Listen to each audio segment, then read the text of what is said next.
Coming up on this Thursday edition of Daybreak, South Korea marks the 5th anniversary of the deadly sinking of the warship Cheonan. Public officials and relatives will pay respects to the 46 fallen sailors at a ceremony this morning. There's speculation the possible deployment of the controversial THAAD missile defense system to South Korea will come up in talks today between South Korean officials and visiting US military chief General Martin Dempsey. Plus, investigators trying to establish the cause of the Alps air crash say they have managed to extract cockpit voice recordings from the black box of the Germanwings plane. Daybreak begins now.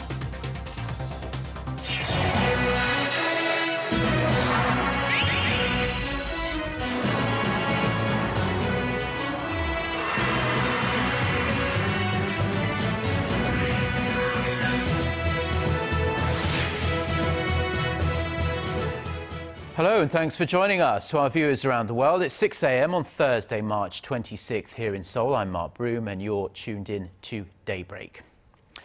Today is a solemn day in South Korea as it marks 5 years since the tragic sinking of the South Korean warship Cheonan. A memorial ceremony will be held later this morning in the central city of Daejeon to pay respect to the 46 sailors who lost their lives when the Cheonan was split in two by a North Korean torpedo attack in 2010. Around 5,000 people, including the bereaved families, surviving crew members and senior government officials, will attend the ceremony at the city's National Cemetery. The ceremony will include speeches and performances to remember the sailors who perished while serving their country with honour. We'll be bringing you live coverage of the memorial ceremony from around 10:20 a.m. today, Korea time, that is. And while a South Korean-led international investigation found that North Korea did torpedo the Cheonan, Pyongyang continues to this day to deny that it was involved. In fact, in its latest rebuttal, North Korea has accused the United States of making up the story to expand Washington's influence in Northeast Asia. In a statement released at the truce village of Panmunjom on Wednesday, Pyongyang's military unit said the incident was orchestrated by the US to maintain control of South Korea and Japan. The accusation came just a day ahead of the 5th anniversary of the sinking. Turning now to the latest efforts by the United States to strengthen its trilateral cooperation with South Korea and Japan in the area of missile defense. And with the chairman of the US Joint Chiefs of Staff set to arrive in Seoul today, there's speculation he'll want to talk about the possible deployment of a controversial US missile defense system to South Korea. Connie Kim reports. Building an integrated air and missile defense system will definitely top the agenda. Embarking on his trip to Korea and Japan on Tuesday, General Martin Dempsey said the U.S. is making progress on an integrated air and missile umbrella defense system with Seoul and Tokyo. Dempsey did not elaborate further, but his trip is seen as a push for missile defense cooperation between Seoul, Washington, and Tokyo. But this backdrop is raising questions whether or not the talks will cover the deployment of the Terminal High Altitude Area Defense, or the so-called THAAD, to South Korea. Earlier this week, a senior U.S. official indicated that THAAD would be on the agenda when Dempsey meets his counterpart, Cheonan, on Friday. Seoul, however, dismissed such claims, saying it's not on its official agenda. The American missile defense system is highly controversial. Washington says a deployment of THAAD on Korean soil is crucial for regional peace, while other nations, namely China and Russia, strongly opposes against the idea, saying it threatens their national security. Other topics up for discussion are the transfer of wartime operational control from Washington to Seoul, response options against North Korea's provocations, and Seoul-Washington joint military exercises. The talks are expected to continue when U.S. Secretary of State Ashton Carter visits Seoul next month for the first time since taking office. Connie Kim, Arirang News. Korea's gross national income per capita rose to over $28,000 last year, boosting expectations for the economy to reach the $30,000 mark in 2015. But analysts say it won't be an easy task. Gao Hangjie explains why. Despite Korea's sluggish pace of recovery, the gross national income per capita last year jumped around 7.5% to more than 28,000 US dollars. The Bank of Korea says the rise is largely a result of the strong Korean won, which rose by nearly 4% against the greenback last year rather than an actual increase in the country's purchasing power. And that is why many express skepticism that the gross national income will top the 30,000 mark this year. With the U.S. Federal Reserve widely expected to raise its key rate in the coming months, the Korean won is likely to weaken against the dollar that will eventually shrink the gross national income. The Korean economy expanded 3.3% over the last year, a slight improvement from 2013 when it only expanded by 2.9%.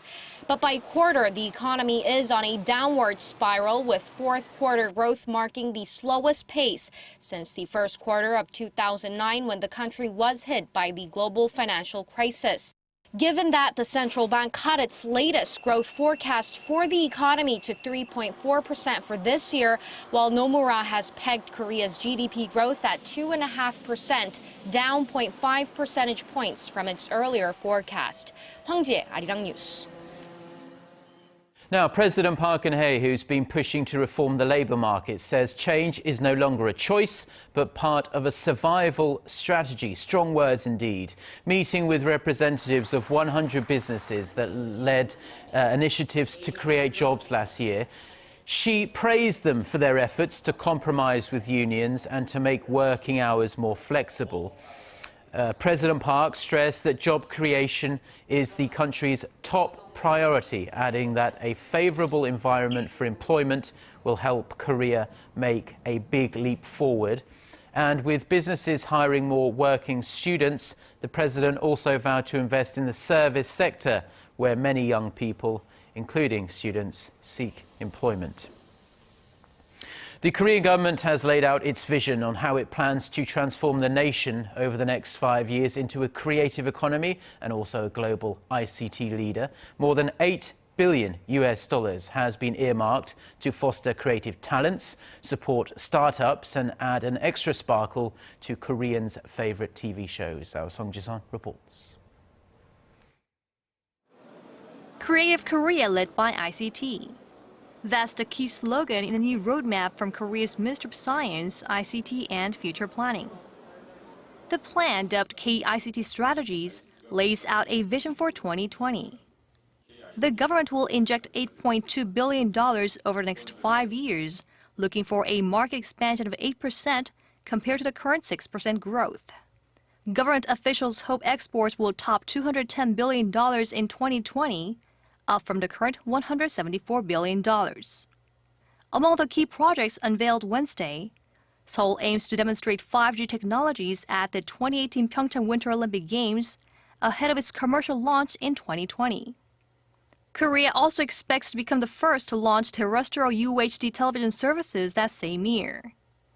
Korea is already taking the lead in semiconductors, display panels, and smartphones, and Seoul seeks to secure the top spot for the next 2 to 3 decades by supporting innovation and convergence.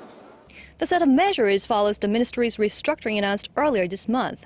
The moves were made to better adapt to the fast development of the ICT industries and to take prompt actions to achieve its initiatives in President Park's creative economy drive. Song Ji-sun, Arirang News.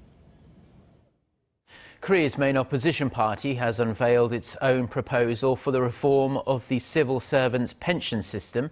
The New Politics Alliance for Democracy says funds could be saved by cutting pension benefits for high-level officials while still maintaining current benefits for mid to lower-level civil servants. The ruling Saenuri party criticised the proposal, calling it a vague plan that doesn't contain any specific figures for the contribution rate and benefits. Public sector unions also voiced their opposition, saying it would cost civil servants too much. Korea's public pension system has been running a deficit for 20 years, since 1995. Now, it's a pretty tough job market for young people here in Korea these days, and it seems the job anxiety has permeated into the art scene, particularly strongly. Now, President Park marked this year's Culture Day by watching a young artist's performance that dealt with concerns about their future career paths and jobs. With support from the President's Youth Committee, young performers led the programme, which included a fusion jazz band and work showcased by local theatre groups and dance troupes. President Park talked to and listened to the young performers and audience about their concerns and vowed more support programs to help them stay creative in their fields and to find more opportunities in Korea and also abroad.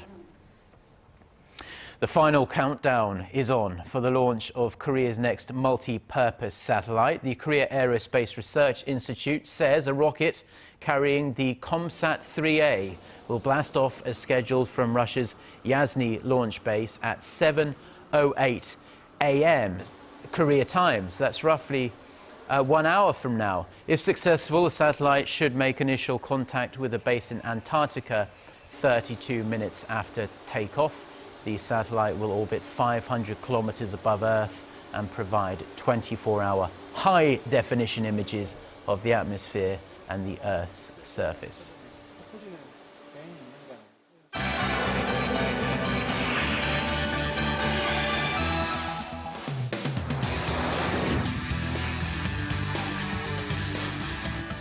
Time now for a look through the global headlines we're following on this Thursday morning from Seoul. For that, we turn to Eunice Kim, standing by at the news center. Good morning, Eunice. Good morning to you, Mark. Search crews in the French Alps are wrapping up their first full day of surveying the remote Alpine region in search of clues and the remains of the 150 who were on board the ill-fated Germanwings Flight 9525. On Wednesday, French President François Hollande hosted German Chancellor Angela Merkel as the two leaders flew over the crash site. They were later joined by Spain's Prime Minister Mariano Rajoy at the search headquarters in a nearby village.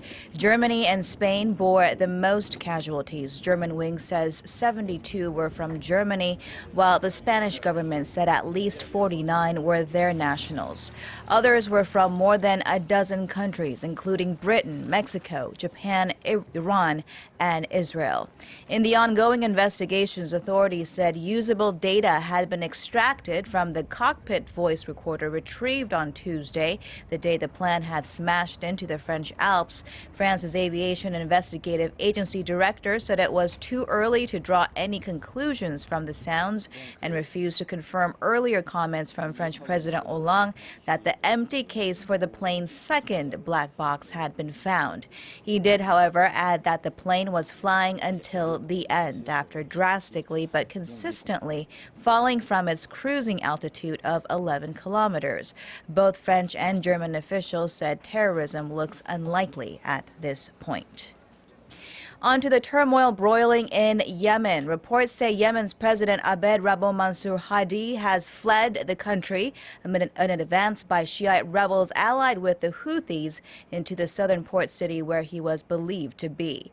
President Hadi has reportedly left Yemen by boat from Aden as Shiite fighters captured his defense minister and also seized the city's airport. The 69-year-old leader was to attend an Arab summit in Egypt over the weekend to discuss a military intervention against the Houthis making big gains in Yemen. If true, his flight could mark a turn from what the U.S. and his Gulf allies hoped could be an eventual stabilization of a country also overrun by an influential branch of al-Qaeda. The European Union has its eyes on normalizing relations with Cuba as both sides say that they hope to sign an agreement by the end of this year. EU Foreign Policy Chief Federica Mogherini was in Havana on Tuesday meeting with Cuban President Raul Castro and Foreign Minister Bruno Rodriguez. They agreed to intensify negotiations to reach the basics of a deal by the end of 2015.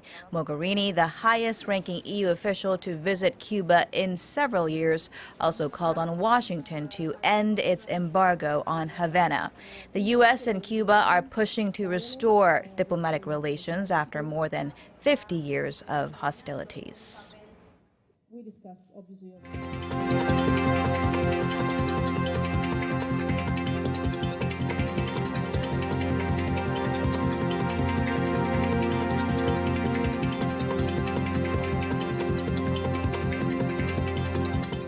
Samsung Electronics is cozying up with Microsoft. They've forged a deal to pre-install Microsoft services on Samsung's Android-based mobile devices. Our Jim Young-gil tells us more. U.S. software king Microsoft and Korea's tech giant Samsung, once competitors, have now made a deal to cooperate with each other. Samsung's upcoming Galaxy S6 series will come preloaded with Microsoft-built applications, ranging from flagship software like Microsoft Word to the note-taking application OneNote. The change will give Android users a broader selection of choices. So what's behind this deal? Currently, Google controls the Android operating system, and Microsoft will now be able to get a foot in the door with Samsung's deal. Industry watchers say Microsoft has more to gain from Samsung's deal, as its apps have been sidelined by Google and Apple products. Samsung decided to collaborate with Microsoft because the success of its new lineup of S6 smartphones is crucial to the company's future. Samsung fears that without the deal, it could replicate lackluster sales of the Galaxy S5, which was outstripped by the iPhone. Market analysts added that the uneasy partnership highlights intense competition in the global smartphone market, and Samsung may continue to broaden its strategic alliances.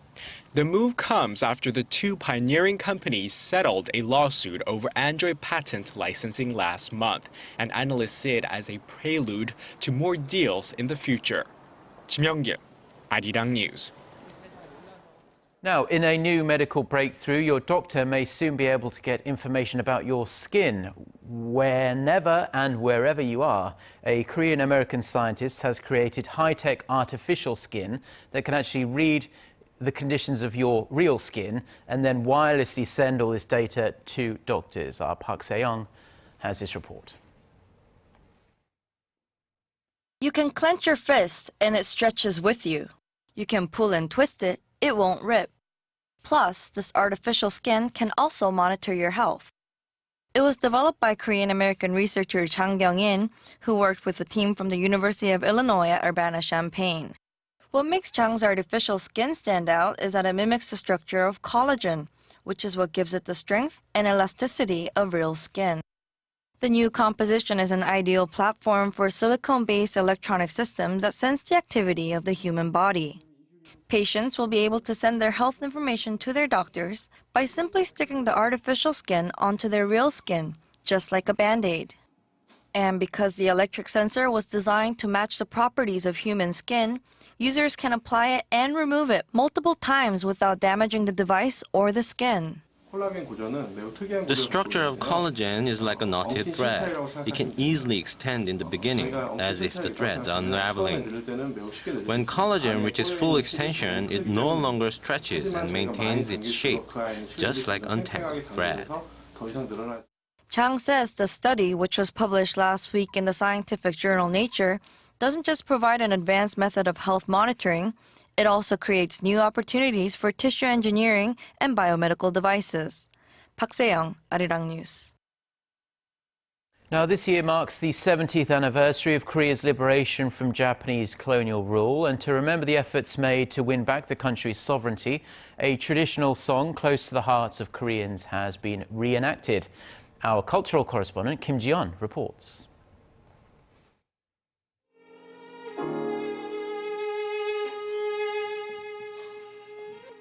This traditional Korean folk song called Monggumpo Taryong expresses the hopes and dreams of lovers who await to be reunited. It's being sung at the very palace where it was originally performed for Korea's Emperor Kim Kojong during the late 19th century. We decided to play Monggumpo Taryong because it's one of the most representative traditional folk songs beloved by Koreans. It's an honor to be able to play this song in this palace. I feel a sense of pride and I'm touched to be in a place that symbolizes modern Korean history. The Deoksugung Seokjojeon Palace stands out from other historical structures in Korea. Kim Kojong commissioned British engineer John Harding to build his empire's first Western-style building with elements of neoclassical architecture in mind.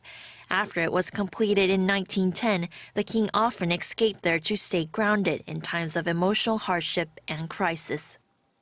With the death of his queen, King Gojong returned to this Deoksugung Seokjojeon Palace with a plan to establish a new political system to secure national sovereignty from rising foreign imperialistic powers.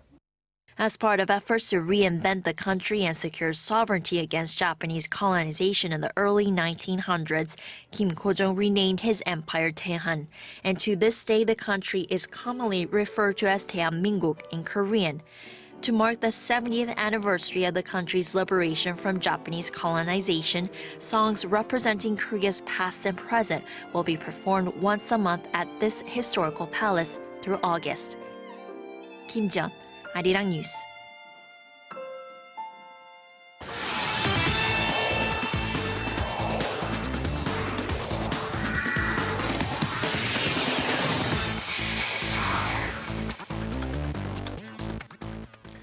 And a good Thursday morning to you all as we kick things off with the latest on Park Tae-hwan's suspension, where after his return to Korea, a press conference was held by the chief of Korean Swimming Federation on Wednesday.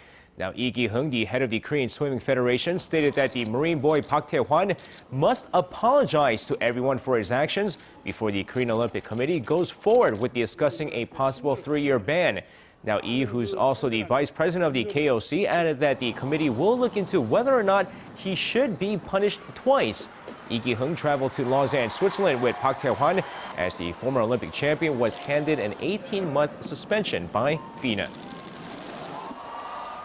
Meanwhile, with the Changwon LG Sakers and the Ulsan Mobis Phoebus set for a decisive Game 5 of the KBO playoffs later tonight, the Wonjudong Promi look to avoid a Game 5 of their own as they went into Game 4 against Incheon Itilan Elephants up 2-1 on Wednesday night. But Itilan using their momentum from their home crowd as they take an 18-12 lead after the first quarter before going into halftime with a 37-24 lead thanks to their defense. And with Captain Ricardo Powell leading the way with 20 points and 10 rebounds, Itilan never looks back in this game as they take Game 4 79-58 as this series also goes to a decisive Game 5. Now, it seems like each week the question, can another Korean win another LPGA Tour title, seems to come up. Man, this week's no different. Now, with the 2015 LPGA Kia Classic teeing off on Thursday, the Koreans seek yet another trophy as they have won 5 of the 6 LPGA Tour events this season. And one of the names seeking the top prize is super rookie Chang Han-ah, who has finished in top 20 in all of her competitions so far, but has yet to win one. But historically, the odds are against the Koreans in this tournament, with the last Korean victory being Seo Hee-kyung back in 2010.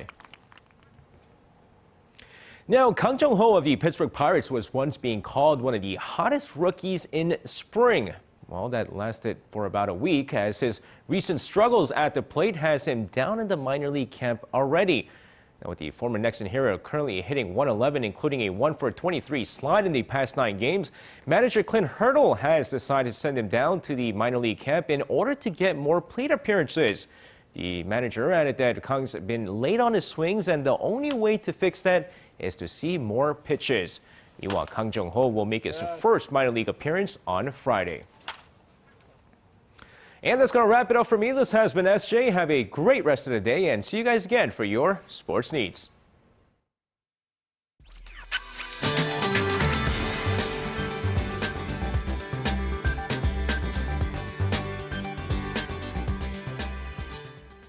Good morning. It's shaping up to be another typical spring day today. Single-digit morning low will turn to warm and sunny afternoon with highs well into the mid to upper teens across the nation. So it should be slightly warmer than yesterday. But dryness continues. Dry weather warning has been in place here in Seoul for 3 days in a row now. And many areas in the country are also suffering from a lack of humidity. So stay hydrated by drinking plenty of water. And also beware, string of warm, dry days are raising concerns about wildfires, so be always cautious. But other than that, beautiful blue skies will dominate the whole peninsula and the air quality will remain on the good side all day long. Now, taking a look at the readings for today, the daytime high here in Seoul will rise to 15, while Daegu and Gwangju peak at 19 and 18, and Busan will top out at 16 this afternoon. Now, as for the other regions, it looks like Jeju Island and Daejeon should see a high of 15 and 17, while Dokdo rises to 14. Well, that's all for Korea, and here's the international weather for viewers around the world.